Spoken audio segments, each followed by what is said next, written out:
ಶ್ರೀ ಗುರುಭ್ಯೋ ನಮಃ. ಹರಿ ಓಂ.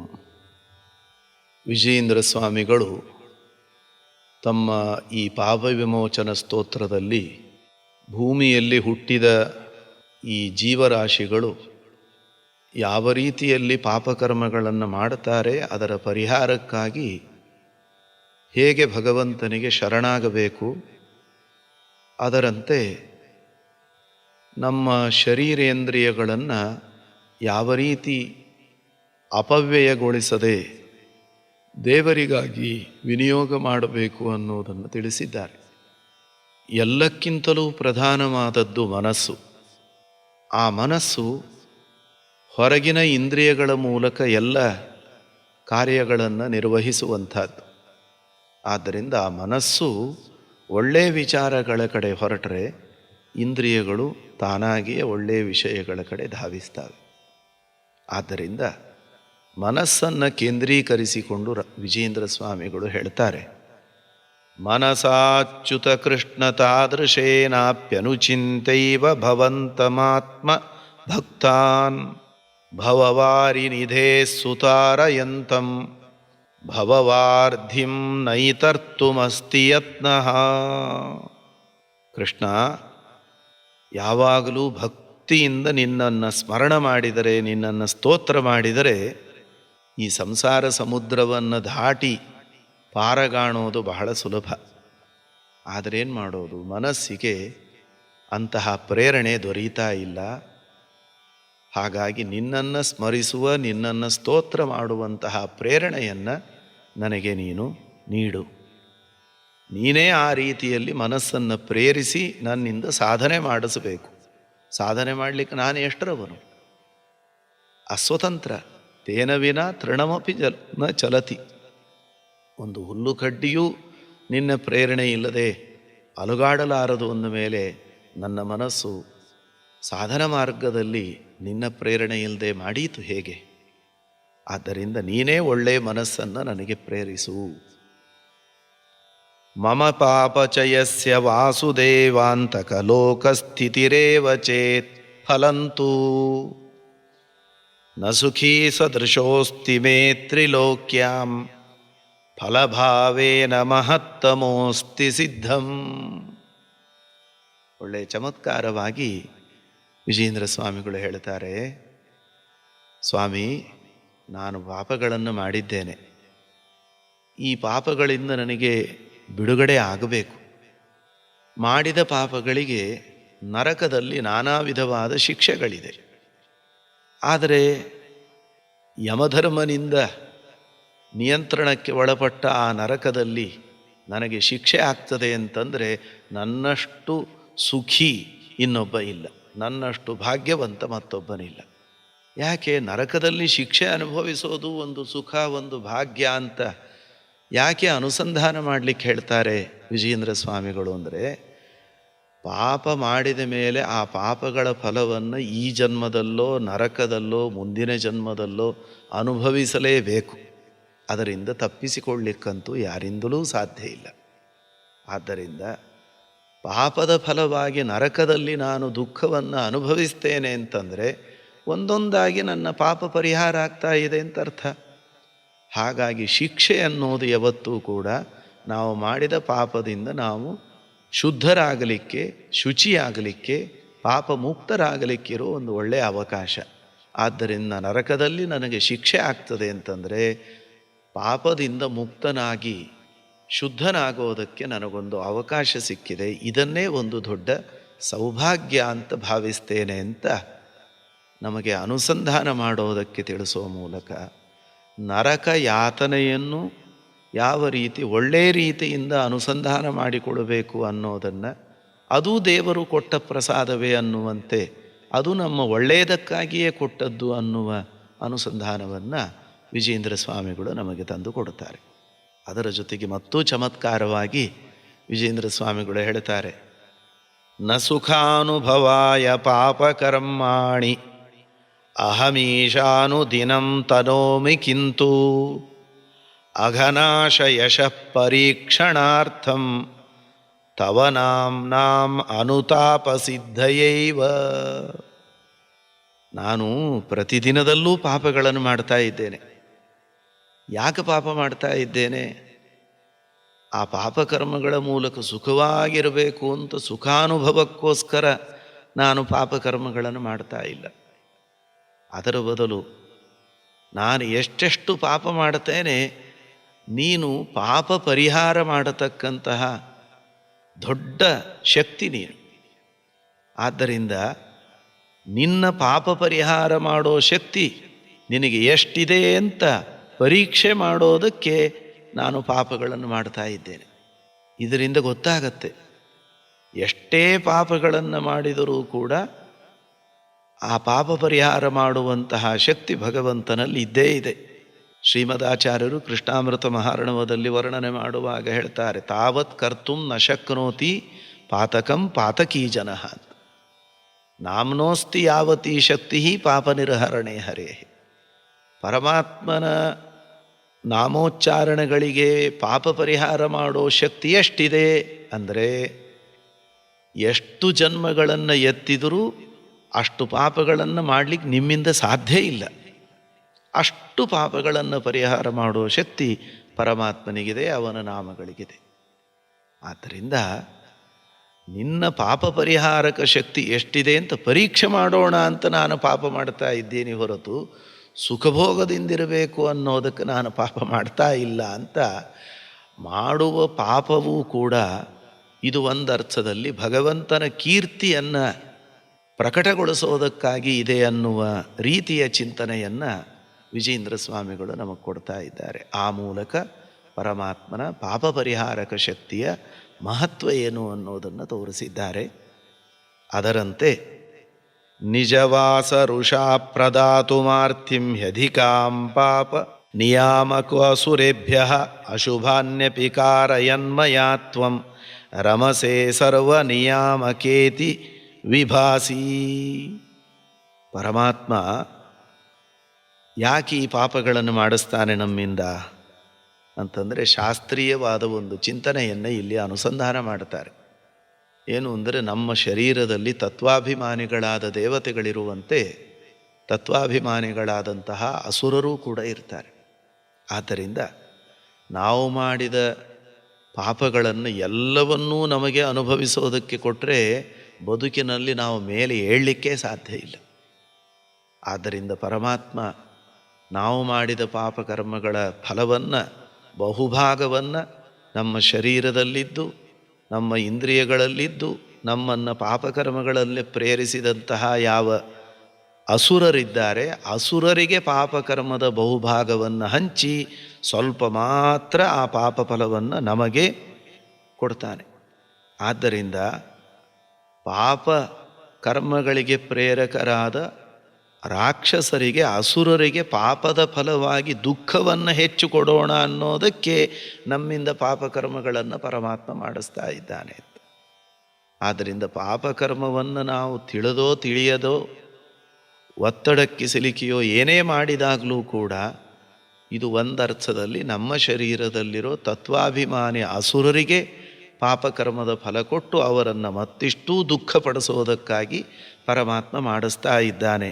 ಸರ್ವನಿಯಾಮಕನಾದ ಭಗವಂತ ಅಸುರರಲ್ಲಿ ನಿಂತು ಪಾಪಕರ್ಮಗಳಿಗೂ ಅವನೇ ನಿಯಾಮಕ ಅನ್ನುವ ಚಿಂತನೆ, ಸರ್ವನಿಯಾಮಕ ಅನ್ನೋದರ ಚಿಂತನೆ ನಮಗೆ ಜಾಗೃತವಾಗಿರಬೇಕು ಅನ್ನೋದನ್ನು ತೋರಿಸ್ತಾರೆ. ಯದಿ ಕೃಷ್ಣ ಕದಾಚನಾಪಿ ಪುಣ್ಯಂ ಘಟತೆ ಪಾಪಮಯಸ್ಯ ಮೇಪಿ ತತ್ತು ಪ್ರಬಲಾಘಚಯೈರ್ವಿಹನ್ಯತೆ ವಾ ದುರಿತಧ್ವಂಸ ಕೃತಾರ್ಥಮೀಶವಾ ಸ್ಯಾತ್.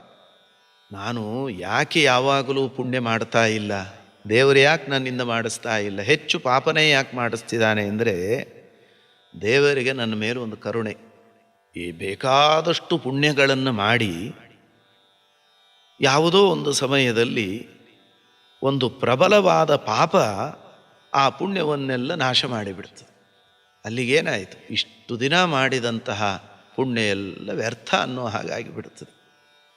ಆದ್ದರಿಂದ ಪುಣ್ಯ ಬೇಕಾದಷ್ಟು ಮಾಡಿ ಯಾವುದೋ ಒಂದು ಪಾಪದಿಂದ ಆ ಪುಣ್ಯವನ್ನು ಕಳ್ಕೊಂಡು ದುಃಖ ಪಡೋದಕ್ಕಿಂತ ಇವನು ಸ್ವಲ್ಪ ಪುಣ್ಯ ಕಡಿಮೆ ಮಾಡಿದರೂ ಪರವಾಗಿಲ್ಲ, ಪಾಪನೇ ಜಾಸ್ತಿ ಮಾಡಲಿ ಅಂತ ಏನೋ ನನ್ನ ಮೇಲಿನ ಕಳಕಳಿಯಿಂದ ಪರಮಾತ್ಮ ಸಂಪಾದನೆ ಮಾಡಿ ಕಳ್ಕೊಂಡು ದುಃಖ ಪಡೋದು ಬೇಡ, ಸಂಪಾದನೆಯೇ ಸ್ವಲ್ಪ ಕಡಿಮೆ ಆಗಲಿ ಅನ್ನೋ ರೀತಿಯಲ್ಲಿ ನನ್ನಿಂದ ಪಾಪವನ್ನು ಜಾಸ್ತಿ ಮಾಡಿಸ್ತಾ ಇದ್ದಾನೋ ಏನೋ ಅಂತ ನೆಗೆಟಿವ್ ಥಿಂಕ್ ಮಾಡೋದ್ರ ಬದಲು ಅದನ್ನು ಪಾಸಿಟಿವ್ ಆಗಿ ಯಾವ ರೀತಿ ಧನಾತ್ಮಕವಾಗಿ ಚಿಂತನೆ ಮಾಡಬೇಕು ಅನ್ನೋದನ್ನು ವಿಜೇಂದ್ರ ಸ್ವಾಮಿಗಳು ತಿಳಿಸ್ತಾ ಇದ್ದಾರೆ.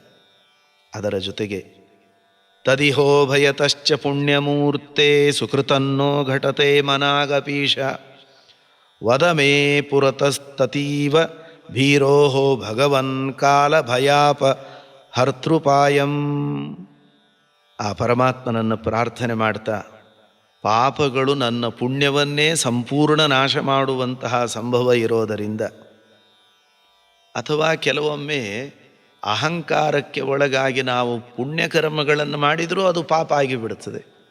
ಆದ್ದರಿಂದ ಪುಣ್ಯಕರ್ಮವೇ ಪಾಪವಾಗಿರೋದರಿಂದಾಗಿ ಅಹಂಕಾರದಿಂದ ಮಾಡಿದ ಪುಣ್ಯಕರ್ಮ ಪಾಪ ಆಗಿಬಿಡುತ್ತದೆ.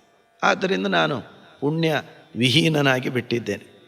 ಈ ಪಾಪದ ಭಯದಿಂದ ಯಾವಾಗ ಏನಾಗ್ತದೋ ಅಂತ ಕಾಲ ಭಯದಿಂದ, ಯಮನ ಭಯದಿಂದ ನಾನು ತತ್ತರಿಸಿ ಹೋಗಿದ್ದೇನೆ. ಆದ್ದರಿಂದ ಆ ಯಮ ಭಯವನ್ನು ಪರಿಹಾರ ಮಾಡಿಕೊಳ್ಳುವ ಉಪಾಯವನ್ನು ನನಗೆ ತಿಳಿಸು ಅಂತ ಪ್ರಾರ್ಥನೆಯನ್ನು ಮಾಡ್ತಾ, ಅತುಲಂ ನೃಷು ವೈಷ್ಣವಂ ಸುಜನ್ಮಾಚ್ಯುತದತ್ತಂ ಕೃಪಯಾ ತ್ವಯಾಪ್ಯವಾಪ್ಯ ಕ್ಷಣಜೀವ್ಯಪಿ ಕಲ್ಪಗತ್ವ ಬುದ್ಧ್ಯಾ ಪಶುಚಾಂಡಾಲವದೇವ ಸಂಚರಾಮಿ. ಬಹಳ ಮಹತ್ವದ ಎಚ್ಚರವನ್ನು ವಿಜೇಂದ್ರ ಸ್ವಾಮಿಗಳು ಕೊಡ್ತಾರೆ. ಏನು ಅಂದರೆ, ದೇವರು ಕೊಟ್ಟ ಈ ಜನ್ಮ ಮಾನವ ಜನ್ಮ, ಅದರಲ್ಲೂ ವೈಷ್ಣವ ಜನ್ಮ. ತತ್ರಾಪಿ ಜನ್ಮ ಶತಕೋಟಿಷು ಮಾನವತ್ವಂ ತತ್ರಾಪಿ ಜನ್ಮ ಶತಕೋಟಿಷು ವೈಷ್ಣವತ್ವ. ಇಂತಹ ಜನ್ಮ ದೊರೆತಾಗಲೂ ಇವತ್ತಿಲ್ಲ, ನಾಳೆ ಯಾವಾಗ ಶರೀರ ಬಿದ್ದೋಗ್ತದೆ ಗೊತ್ತಿಲ್ಲ. ಆಯುಷ್ಯ ಅಲ್ಪ ಕಲಿಯುಗದಲ್ಲಿ. ಅದು ಗೊತ್ತಿದ್ದರೂ ಕೂಡ ನಾನೇನೋ ಭಾರಿ ಒಂದು ಕಲ್ಪ ಇಡೀ ಬದುಕ್ತೇನೆ, ಮನ್ವಂತರ ಇಡೀ ಬದುಕ್ತೇನೆ ಅನ್ನೋ ಭ್ರಮೆಗೆ ಒಳಗಾಗಿ ಆಯುಷ್ಯ ಅಲ್ಪ, ಅದು ತೀರೋದ್ರೊಳಗೆ ಒಂದಿಷ್ಟು ಸಾಧನೆ ಮಾಡಿಕೊಳ್ಬೇಕು ಅನ್ನೋ ವಿವೇಕ ಇಲ್ಲದೆ ಭಾಳ ಕಾಲ ಬದುಕ್ತೇನೆ, ಆಮೇಲೆ ಯಾವಾಗಲಾದರೂ ಕೊನೆಗೆ ನಿಧಾನವಾಗಿ ಮಾಡಿದರಾಯಿತು ಅನ್ನುವ ಅಸಡ್ಡೆಯಿಂದ ಪಶು ಜೀವನವನ್ನು ನಾನು ನಡೆಸ್ತಾ ಇದ್ದೇನೆ. ಪಶುಗಳಂತೆ ಸ್ವಚ್ಛಂದವಾದ ಜೀವನವನ್ನು ನಡೆಸ್ತಾ ಇದ್ದೇನೆ. ಆದರೆ ಆಯುಷ್ಯ ಅಲ್ಪ, ಹಾಗಾಗಿ ಆಯುಷ್ಯ ತೀರೋದರ ಒಳಗೆ ನನ್ನಿಂದೇನಾದರೂ ಸಾಧನೆಯಾಗುವಂತೆ ಮಾಡು. ನತದಸ್ತಿ ಶರೀರಿಣಾಂ ಶತಾಬ್ದಾಯುಷಿ ಶಾಸ್ತ್ರ ಪ್ರಮಿತೇಪಿ ಕಿಂಚಿದೇವ ಭಗವನ್ ಖಲು ಸರ್ವರಾತ್ರಿ ಕಾಲೋ ಜಲಹೋಮೋಪತಮಾಂ ಉಪಮತಾಂ ಉಪೈತಿ ನಾಲಂ. ಶಾಸ್ತ್ರ ಹೇಳುವಂತೆ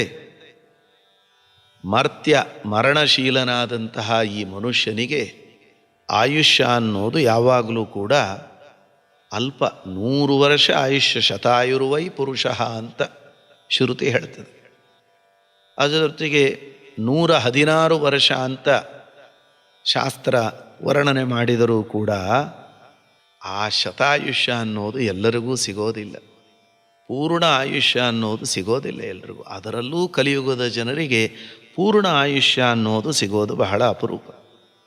ಸಿಕ್ಕಿರೋ ಆಯುಷ್ಯದಲ್ಲಿಯೇನೆ ಪ್ರಹ್ಲಾದರಾಜರು ಭಾಗವತದಲ್ಲಿ ಹೇಳುವಂತೆ ಅರ್ಧ ಆಯುಷ್ಯ ಎಲ್ಲ ರಾತ್ರಿಯಲ್ಲಿ ನಿದ್ರೆಯಲ್ಲಿ ಕಳೆದು ಹೋಗಿಬಿಡ್ತದೆ.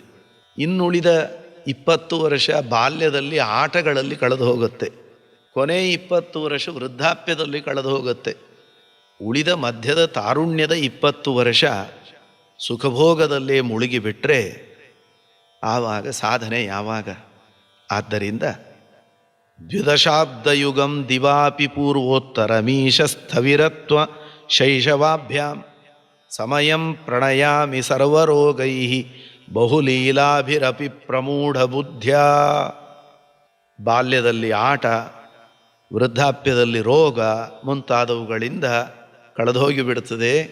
ಸಾಧನೆಗೆ ಅವಕಾಶ ಇಲ್ಲ. ಆವಾಗ ತಾರುಣ್ಯದಲ್ಲಿ ಮಾಡುತ್ತೇವೆ ಅಂತಂದರೆ ಪರಿಶೇಷಿತ ಈಶ ಮಧ್ಯಕಾಲ ಸುಕೃತೆ ಭಾರತಭೂತಲೇ ವಸಿಷ್ಠ ಯದಿಹಾಪಿ ಸದೈವ ಪಾಪಚಿತ್ತೇ ಮಯಿ ಪಶ್ಯಂತ್ಯಜಯೋಶ್ಚ ಕೋ ವಿಶೇಷ. ಬಾಕಿ ಉಳಿದದ್ದು ಮಧ್ಯದಲ್ಲಿರೋ ತಾರುಣ್ಯದ ಕಾಲ. ಆ ತಾರುಣ್ಯದ ಕಾಲದಲ್ಲಿ ಅದರಲ್ಲೂ ಈ ಶ್ರೇಷ್ಠವಾದ ಮನುಷ್ಯ ಜನ್ಮ, ವೈಷ್ಣವ ಜನ್ಮ, ಅದು ಕೂಡ ಈ ಭರತಖಂಡದಲ್ಲಿ ಕರ್ಮಭೂಮಿ ಎನಿಸಿದ ಪವಿತ್ರವಾದ ಭಾರತ ಭೂಮಿಯಲ್ಲಿ ಜನಿಸಿದಾಗ ಸಾಧನೆ ಮಾಡೋದಕ್ಕೆ ಅವಕಾಶ ಇರೋ ತಾರುಣ್ಯದಲ್ಲೂ ನಾನು ಭೋಗ ಜೀವನದಲ್ಲಿ ಪಾಪಕರ್ಮದಲ್ಲಿ ಮುಳುಗಿದರೆ ನನಗೂ ಪಶುಗಳಿಗೂ ವ್ಯತ್ಯಾಸ ಏನು ಬಂತು? ಆದ್ದರಿಂದ ಈ ತಾರುಣ್ಯದ ಅವಧಿಯಲ್ಲಿ, ಸಾಧನೆ ಮಾಡೋ ಅವಧಿಯಲ್ಲಿ ಸಾಂಸಾರಿಕ ಸುಖಭೋಗದ ಜೊತೆಗೆ ಇದನ್ನೂ ಕೂಡ ಒಂದು ಯಜ್ಞ ಅನ್ನೋ ಅನುಸಂಧಾನದೊಂದಿಗೆ ನನ್ನ ಎಲ್ಲ ಕರ್ತವ್ಯಗಳನ್ನು ಭಗವಂತನ ಪೂಜೆ ಆಗುವಂತೆ ಮಾಡಿ ನನ್ನಿಂದ ಸಾಧನೆಯಾಗುವಂತೆ ಮಾಡಿಸು.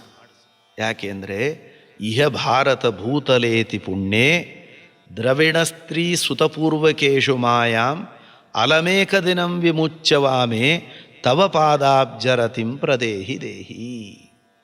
ಇದು ಅತ್ಯಂತ ಪವಿತ್ರವಾದ ಭಾರತ ಭೂಮಿ. ದುರ್ಲಭವಾದದ್ದು ಮನುಷ್ಯ ಜನ್ಮ. ದುರ್ಲಭೋ ಮಾನುಷೋ ದೇಹ ದೇಹಿನಾಂ ಕ್ಷಣಭಂಗುರ. ಸಿಕ್ಕಿದೆ, ಬಹಳ ಕಾಲ ಇರೋದಿಲ್ಲ. ನೀರ ಮೇಲನ ಗುಳ್ಳೆ ಸ್ಥಿರವಲ್ಲ ಹರಿಯೇ ಅಂತ ಹೇಳೋ ಹಾಗೆ ಯಾವಾಗ ಬಿದ್ದೋಗತ್ತೆ ಹೇಳಲಿಕ್ಕೆ ಬರೋದಿಲ್ಲ. ಇಂತಹ ವೈಷ್ಣವ ಜನ್ಮ ದೊರೆತಾಗಲೂ ಕೂಡ ದ್ರವಿಣ ಸ್ತ್ರೀ ಸುತಪೂರ್ವಕೇಶು, ಹೆಂಡತಿ, ಸಂಪತ್ತು, ಮಕ್ಕಳು ಮುಂತಾದವುಗಳಲ್ಲಿ ನೀನೇ ವ್ಯಾಮೋಹವನ್ನು ಹಾಕಿ ನನ್ನನ್ನು ಮುಳುಗಿಸಿದ್ದಿ. ಆದ್ದರಿಂದ ಇದರಿಂದ ಹೊರಬರಬೇಕು ಅಂದರೆ ಕನಿಷ್ಠ ಒಂದು ದಿನವಾದರೂ ಈ ಮೋಹದಿಂದ ಹೊರಬಂದು ನಿನ್ನ ಪಾದಕಮಲಗಳಲ್ಲಿ ನಾನು ಆಸಕ್ತನಾಗುವಂತೆ ಮಾಡು ಅಂತ ಪ್ರಾರ್ಥನೆಯನ್ನು, ಕ್ಷಣಕಾಲವಾದರೂ ನಮಗೆ ವೈರಾಗ್ಯವನ್ನು ನೀಡು ಅಂತ ಭಗವಂತನನ್ನು ಪ್ರಾರ್ಥನೆ ಮಾಡಿಕೊಡಬೇಕು. ಅದರ ಜೊತೆಗೆ ಆತ್ಮನಿವೇದನೆ, ಪಾಪ ನಿವೇದನೆಯನ್ನು ಬಹಳ ಸುಂದರವಾಗಿ ವಿಜೇಂದ್ರ ಸ್ವಾಮಿಗಳು ತಿಳಿಸ್ತಾರೆ. ರಮಯಾಪ್ಯಗಣಯ್ಯ ವಸ್ತು ಜಾತಂ ದ್ವಿವಿಧಂ ಪ್ರಾಹುರಮಂದ ಬುದ್ಧಿಭಾಜ ತವ ಸದ್ಗುಣ ಜಾತಮೇಕಮನ್ಯನ್ ಮಮ ದುರಂತ ಪಾಪಜಾತಂ. ಜ್ಞಾನಿಗಳಾದವರು ವರ್ಣನೆ ಮಾಡ್ತಾರೆ, ಲಕ್ಷ್ಮೀದೇವಿಗೂ ಕೂಡ ಎರಡನ್ನು ಲೆಕ್ಕ ಮಾಡಲಿಕ್ಕೆ ಸಾಧ್ಯ ಇಲ್ಲ ಅಂತೆ. ಯಾವುದು ಅಂದರೆ ತವ ಸದ್ಗುಣ ಜಾತಂ, ಪರಮಾತ್ಮನ ನಿರ್ದುಷ್ಟವಾದ ಅನಂತ ಕಲ್ಯಾಣ ಗುಣಗಳು. ಅದು ಅನಂತ ಆದ್ದರಿಂದಲೇ ಅದನ್ನು ಲೆಕ್ಕ ಮಾಡಿ ಮುಗಿಸಲಿಕ್ಕೆ ಸಾಧ್ಯ ಇಲ್ಲ. ಅದರಂತೆ ಮಮ ದುರಂತ ಪಾಪಭಾಜ, ನಾನು ಮಾಡಿದ ಅನೇಕ ಜನ್ಮಗಳ ಕೊನೆಯಿಲ್ಲದ ಪಾಪಗಳು. ಲಕ್ಷ್ಮೀದೇವಿ ಈಶ್ವರಾದ ಅನ್ಯತ್ರ ಅನಾಲೋಚನೆ ಸರ್ವ ವಿಷಯಕ ಜ್ಞಾನ. ಮನಸ್ಸನ್ನು ಏಕಾಗ್ರಗೊಳಿಸದೇ ಇದ್ದರೂ ಭಗವಂತನನ್ನು ಬಿಟ್ಟು ಉಳಿದ ಎಲ್ಲ ಪ್ರಪಂಚದ ಬಗ್ಗೆ ಎಲ್ಲ ವಿಷಯಗಳ ಸ್ಪಷ್ಟವಾದ ಜ್ಞಾನ ಲಕ್ಷ್ಮೀದೇವಿಗಿರುತ್ತದೆ. ಆದ್ದರಿಂದ ನಾನು ಎಷ್ಟು ಪಾಪ ಮಾಡಿದ್ದೇನೆ ಅನ್ನೋದನ್ನು ಲಕ್ಷ್ಮಿಗೆ ಲೆಕ್ಕ ಮಾಡಲಿಕ್ಕೆ ಸಾಧ್ಯ ಇಲ್ಲ ಅಂತ ಅರ್ಥ ಅಲ್ಲ. ವಿಜೇಂದ್ರ ಸ್ವಾಮಿಗಳ ಅಭಿಪ್ರಾಯ, ನಾವಷ್ಟು ಪಾಪ ಮಾಡಿದ್ದೇವೆ ಅಂತ ಹೇಳೋದಲ್ಲಿ ಉದ್ದೇಶ ಹೊರತು ಲಕ್ಷ್ಮಿಗೆ ಅದನ್ನು ಪಾಪ ಮಾಡಲಿಕ್ಕೆ ಲೆಕ್ಕ ಮಾಡಲಿಕ್ಕೆ ಆಗೋದಿಲ್ಲ ಅನ್ನೋ ಅರ್ಥದಲ್ಲಿ ಅಲ್ಲ. ಆದ್ದರಿಂದ ಅಷ್ಟು ಪಾಪಗಳಿದೆ. ಆದ್ದರಿಂದ ಆ ಎಲ್ಲ ಪಾಪಗಳಿಂದಲೂ ನಾನು ಮುಕ್ತನಾಗುವಂತೆ ಮಾಡು. ಅತಿಸೌಖ್ಯಕರಾಣ್ಯಲಂ ಪರಸ್ತಾತ್ ನಹಿ ಕಿಂಚಿತ್ ಶ್ರಮಸಾಧ್ಯ ಸಾಧನಾನಿ ಶ್ರಮಭೀರುರಹಂ ತ್ಯಜನ್ ಪರತ್ರಾಮಿತ ಶೋಕಾನುಭವಿ ಕಥಂ ಭವಾಮಿ. ನಿಜವಾಗಿ ನೋಡಿದರೆ ಈ ಎಲ್ಲ ಪಾಪಗಳನ್ನು ಪರಿಹಾರ ಮಾಡಿ ಉದ್ಧಾರ ಆಗೋದಕ್ಕೆ ಬೇಕಾದ ಸಾಧನೆಗಳು ಯಾವುದು? ಬಹಳ ಶ್ರಮದ ಸಾಧನೆ ಇಲ್ಲ, ಸುಲಭವಾದ ಸಾಧನೆಗಳಿದೆ. ಸುಲಭ ಪೂಜೆಯ ಮಾಡಿ ಬಲವಿಲ್ಲದವರು ಅಂತ ಹೇಳಿದ ಹಾಗೆ. ನಕ್ಯಚ್ಯುತಂ ಪ್ರೀಣಯತೋ ಬಕ್ವಾಯಾಸೋ ಅಸುರಾತ್ಮಜಾಹ ಅಂತ ಪ್ರಹ್ಲಾದರಾಜರು ದೇವರನ್ನು ಒಲಿಸಿಕೊಳ್ಳೋದಕ್ಕೆ ಹೆಚ್ಚಿನ ಶ್ರಮ ಇಲ್ಲ, ಸುಲಭವಾದ ಮಾರ್ಗಗಳಿದೆ ಅಂತ ಹೇಳಿದ್ದಾರೆ. ಆದರೆ ನಾನೇನೋ ಭಾರಿ ಶ್ರಮ ಅಂತ ಭ್ರಮಿಸಿ ಶ್ರಮದ ಭಯದಿಂದ ಯಾವ ಕರ್ಮಗಳನ್ನು ಮಾಡದೆ ಭ್ರಷ್ಟನಾಗಿ ನರಕಕ್ಕೆ ಹೋಗೋ ಪ್ರಸಂಗ ಇದೆ. ಆದ್ದರಿಂದ ಈ ನರಕದ ದುಃಖ ನನಗೆ ಬಾರದಂತೆ ಮಾಡು ಅಂತ ಪ್ರಾರ್ಥನೆ ಮಾಡ್ತಾ, ಭುವಿ ಯದ್ಯಪಿ ಪಾಪಿನೋ ವಸಂತಿ ಶ್ರಮಭಾಜ ಪುರುಷಾಸ್ತಥಾಪಿ ಕೋಪಿ ಮಮ ಪಾಪ ಸಮಾನ ಪಾಪಕರ್ತ ಪುರುಷೋ ನಾಸ್ತಿ ನಾಸ್ತಿ ನಾಸ್ತಿ ನಾಸ್ತಿ. ಲೋಕದಲ್ಲಿ ಬೇಕಾಷ್ಟು ಜನ ಪಾಪಿಗಳಿರಬಹುದು, ಅದರ ಫಲವಾಗಿ ದುಃಖವನ್ನು ಅನುಭವಿಸ್ತಿರಬಹುದು. ಆದರೆ ನನ್ನಷ್ಟು ಪಾಪ ಮಾಡಿದಂತಹ ವ್ಯಕ್ತಿ ಪ್ರಪಂಚದಲ್ಲಿ ಯಾರು ಇಲ್ಲವೇ ಇಲ್ಲ ಇಲ್ಲ ಇಲ್ಲ ಇಲ್ಲ ಅಂತ ಮತ್ತೆ ಮತ್ತೆ ಸಾರಿ ಸಾರಿ ಹೇಳ್ತಾ ಇದ್ದಾರೆ. ಇದರರ್ಥ ವಿಜೇಂದ್ರ ಸ್ವಾಮಿಗಳು ಬಹಳ ಪಾಪ ಮಾಡಿದ್ದಾರೆ ಅಂತ ತಿಳ್ಕೊಳ್ಬಾರದು. ಮಹಾನುಭಾವರವರು ನಮ್ಮಂಥ ಸಾಮಾನ್ಯರನ್ನು ಗಮನದಲ್ಲಿರಿಸ್ಕೊಂಡು ನಾವು ದೇವರ ಮುಂದೆ ಆರ್ತರಾಗಿ ಸ್ತೋತ್ರ ಮಾಡಿಕೊಳ್ಳಬೇಕು ಅಂತ ನಮ್ಮ ಅಭಿಪ್ರಾಯವನ್ನು ಈ ಸ್ತೋತ್ರದಲ್ಲಿ ಸಂಯೋಜನೆ ಮಾಡಿದ್ದಾರೆ. ನತಯೋ ನ ಕೃತ ಪ್ರದಕ್ಷಿಣಾಶ್ಚ ಸ್ತುತಯೋಪಿ ಧ್ರುವಮಂತರೇಣ ದಂಭ ನ ಗುರು ಪರಿಸೇವಿತ ಸುಭಕ್ತ್ಯ ಶುಭಶಾಸ್ತ್ರಾಶ್ರವಣಂ ಕಥಂ ತತಃ ಸ್ಯಾತ್. ನಾವು ಹೇಳ್ಬೋದು, ಸಚ್ಚಾಸ್ತ್ರಗಳ ಶ್ರವಣ, ಇತಿಹಾಸ ಪುರಾಣ ಮುಂತಾದವುಗಳ ಶ್ರವಣ ಮಾಡೋದರಿಂದ ನಮಗೆ ಒಂದು ಸರಿಯಾದ ಮಾರ್ಗ ಗೊತ್ತಾಗಿ ಸರಿ ತಪ್ಪುಗಳನ್ನು ತಿಳಿದು ಪಾಪಗಳಿಂದ ದೂರಾಗಿ ಪುಣ್ಯಕರ್ಮಗಳನ್ನು ಮಾಡಿ ಉದ್ಧಾರ ಆಗಲಿಕ್ಕಾಗತ್ತೆ ಅಂತ. ಆದರೆ ಶಾಸ್ತ್ರ ಶ್ರವಣ ಮಾಡೋದಕ್ಕೆ ಬುದ್ಧಿ ಬೇಕಲ್ಲ, ನಮಗೆ ನಮ್ಮ ಮನಸ್ಸು ಅದರಲ್ಲಿ ತೊಡಗಬೇಕಲ್ಲ. ಈ ರೀತಿ ಇತಿಹಾಸ ಪುರಾಣ ಮುಂತಾದ ಶಾಸ್ತ್ರಗಳನ್ನು ಶ್ರವಣ ಮಾಡುವಲ್ಲಿ ನನ್ನ ಮನಸ್ಸು ಹೋಗ್ತಾ ಇಲ್ಲ. ಯಾಕೆ ಅಂದರೆ ಆ ಮನಸ್ಸು ಬರಬೇಕು ಅಂದರೆ ಅದಕ್ಕೆ ಪೂರ್ವಭಾವಿಯಾಗಿ ಕೆಲವು ಸಾಧನೆಗಳು ನಡೆಯಬೇಕು. ಯಾವುದು? ದೇವರಿಗೆ ಪ್ರದಕ್ಷಿಣೆ ನಮಸ್ಕಾರ, ದೇವರ ಸ್ತೋತ್ರ, ಯಾವ ಕಪಟ ಇಲ್ಲದೇನೆ ಭಕ್ತಿಯಿಂದ ಗುರುಗಳ ಹಿರಿಯರ ಸೇವೆ, ಮನೆಯಲ್ಲಿರೋ ತಂದೆ ತಾಯಿ ಮುಂತಾದವರು, ಗುರುಗಳು, ಜ್ಞಾನಿಗಳು, ಬ್ರಾಹ್ಮಣರು, ಹಸುಗಳು, ಇವುಗಳ ಸೇವೆಯನ್ನು ಮಾಡಿದರೆ ಶಾಸ್ತ್ರಗಳ ಶ್ರವಣ ಮಾಡಬೇಕು ಅನ್ನೋ ಮನಸ್ಸು ಹುಟ್ಟುತ್ತದೆ. ಆ ರೀತಿ ಶಾಸ್ತ್ರ ಶ್ರವಣ ಮಾಡಿದಾಗ ಸರಿ ತಪ್ಪುಗಳ ಅರಿವಾಗತ್ತೆ. ಆದರೆ ಇದು ಯಾವುದೂ ಮಾಡಿಲ್ಲ ಅಂದಮೇಲೆ ನನಗೆ ಈ ಪಾಪಗಳಿಂದ ಬಿಡುಗಡೆಯ ಮಾರ್ಗವಾದರೂ ಹೇಗೆ? ಆದ್ದರಿಂದ ವಚನೈರ್ ಬಹುಭಿರ್ಮುಕುಂದಕ್ಕಿಂತೆ ಶೃಣು ಮೇ ಬೀಜವಚೋ ವದಾಮಿ ತುಭ್ಯಂ ಭುವನತ್ರಯ ಸಂಸ್ಥಿತಾನಿ ಯಾನಿ ಈಶ್ವರ ಪಾಪಾನಿ ವಸಂತಿ ಮಯ್ಯಯೋಗ್ಯ. ಭಾಳ ಮಾತಾಡಿ ಏನು ಪ್ರಯೋಜನ ಸ್ವಾಮಿ? ಬೀಜಪ್ರಾಯವಾದ ಒಂದೇ ಮಾತು ಹೇಳ್ತೇನೆ, ಮೂರೂ ಲೋಕಗಳಲ್ಲಿರುವಂತಹ ಎಲ್ಲ ಪಾಪಗಳು ನನ್ನಲ್ಲಿ ತುಂಬಿಕೊಂಡ್ಬಿಟ್ಟಿದೆ. ಆದ್ದರಿಂದ ಈ ಪಾಪಗಳ ಪರಿಹಾರಕ್ಕೆ ನನಗೆ ಬೇರೆ ಯಾವ ಮಾರ್ಗವೂ ಇಲ್ಲ. ಪ್ರಕೃತೆ ತದಗವ್ ರಜಾತ್ ಪ್ರಮುಕ್ತಿ ನಭವತ್ತೇರಪಿ ತೇ ದಯಾಂ ವಿನಾಸ್ಯ ಕರುಣಾಂ ಕುರು ಮಯ್ಯತೋ ಮುರಾರೆ ನತಯಸ್ತೆ ಕಮಲೇಶ ಸಂತ್ವನಂತಹ ಅಂತ ಹೇಳ್ತಾ, ನಿನ್ನ ದಯೆ, ನಿನ್ನ ಅನುಗ್ರಹ, ನಿನ್ನ ಕಾರುಣ್ಯ ಅದಿಲ್ಲದೆ ಹೋದರೆ ಬೇರೆ ಯಾವ ಉಪಾಯಗಳಿಂದಲೂ ಕೂಡ ಈ ಪಾಪಗಳ ಸಮೂಹದಿಂದ ನಿನಗೆ ಬಿಡುಗಡೆಗೆ ಆಗಲಿಕ್ಕೆ ಸಾಧ್ಯ ಇಲ್ಲ. ಆದ್ದರಿಂದ ನೀನು ಅನುಗ್ರಹ ಮಾಡಿದರೆ ಉಂಟು, ಇಲ್ಲ ಇಲ್ಲ. ಅನುಗ್ರಹ ಮಾಡಿ ನನ್ನ ಪಾಪಗಳನ್ನು ಪರಿಹಾರ ಮಾಡಿ ನನ್ನನ್ನು ಉದ್ಧಾರ ಮಾಡು. ಅದಕ್ಕಾಗಿ ನೀನು ನನಗೆ ದಯೆಯನ್ನು ತೋರು.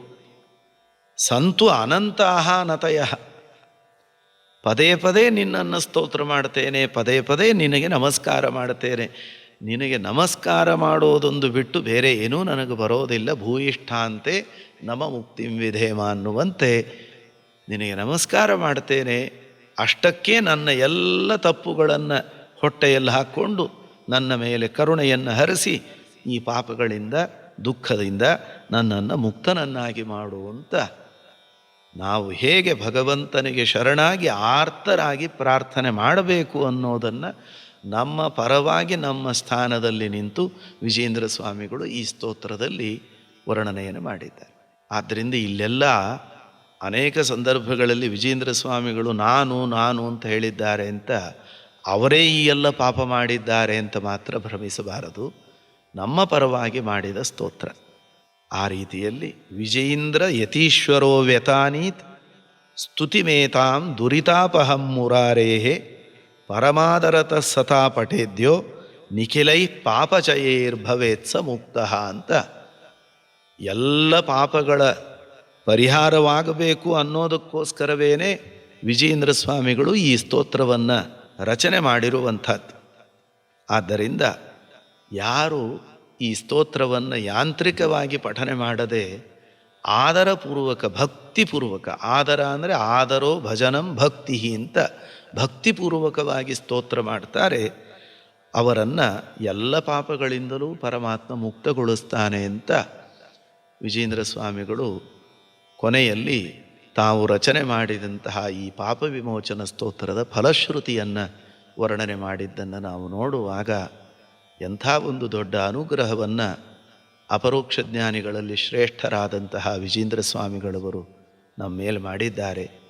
ಉನ್ನತ ಪ್ರಾರ್ಥಿತ ಅಶೇಷ ಸಂಸಾಧಕಂ ಅಂತ ದೊಡ್ಡವರು ಮಾಡಿದಂತಹ ಪ್ರಾರ್ಥನೆ, ಆ ಪ್ರಾರ್ಥನೆಯಿಂದ ದೇವರು ಬೇಗ ಒಲಿತಾನೆ, ಇಷ್ಟಾರ್ಥಗಳನ್ನು ನೀಡ್ತಾನೆ. ಆದ್ದರಿಂದ ಆ ನಮ್ಮ ಪರವಾಗಿ ಹೇಗೆ ವಾಯುದೇವರು ದೀನಂ ದೂನಂ ಅನಾಥಂ ಶರಣಾಗತಂ ಏನಂ ಉದ್ಧರ ಅಂತ ದೇವರಲ್ಲಿ ವಿಜ್ಞಾಪನ ಮಾಡಿಕೊಳ್ತಾರೆ, ಹಾಗೆ ನಮ್ಮ ಪರವಾಗಿ ವಿಜಯೇಂದ್ರ ಸ್ವಾಮಿಗಳು ದೇವರನ್ನು ಸ್ತೋತ್ರ ಮಾಡಿದ್ದಾರೆ. ಯಾವ ರೀತಿ ನಾವು ಸ್ತೋತ್ರ ಮಾಡಬೇಕು ಅಂತ ಈ ಪಾಪ ವಿಮೋಚನ ಸ್ತೋತ್ರದ ಮೂಲಕವಾಗಿ ತೋರಿಸಿಕೊಟ್ಟಿದ್ದಾರೆ. ಇದರಿಂದ ಇದನ್ನು ನಾವು ಸ್ತೋತ್ರ ಮಾಡಿ ನಾವು ಕೂಡ ಪಾಪಗಳಿಂದ, ಅದರ ಫಲವಾದ ದುಃಖ ರೋಗಗಳಿಂದ ಮುಕ್ತಿಯನ್ನು ಪಡೆದು ಸಾಧನೆಯ ಮಾರ್ಗದಲ್ಲಿ ಮುನ್ನಡೆಯನ್ನು ಸಾಧಿಸಬೇಕು. ಈ ಎರಡು ಭಾಗಗಳಲ್ಲಿ ವಿಜಯೇಂದ್ರ ಸ್ವಾಮಿಗಳ ಪಾಪ ವಿಮೋಚನ ಸ್ತೋತ್ರದ ಚಿಂತನೆಯನ್ನು ಯಥಾಮತಿ ಮಾಡಿದ್ದುಂಟು. ಋತುನಾರಾಯಣರಾವ್ ಅವರು ಈ ಜ್ಞಾನ ಕಾರ್ಯದ ಸೇವೆಯನ್ನು ನಡೆಸಿದ್ದಾರೆ. ಅವರಿಗೂ ಅವರ ಕುಟುಂಬಕ್ಕೂ ಶ್ರೀ ಹರಿವಾಯು ಗುರುಗಳು ಹಾಗೂ ವಿಜಯೇಂದ್ರ ಸ್ವಾಮಿಗಳು ಅನುಗ್ರಹವನ್ನು ಮಾಡಲಿ ಅಂತ ಪ್ರಾರ್ಥನೆಯನ್ನು ಮಾಡ್ತೇವೆ. ಶ್ರೀಕೃಷ್ಣಾರ್ಪಣ.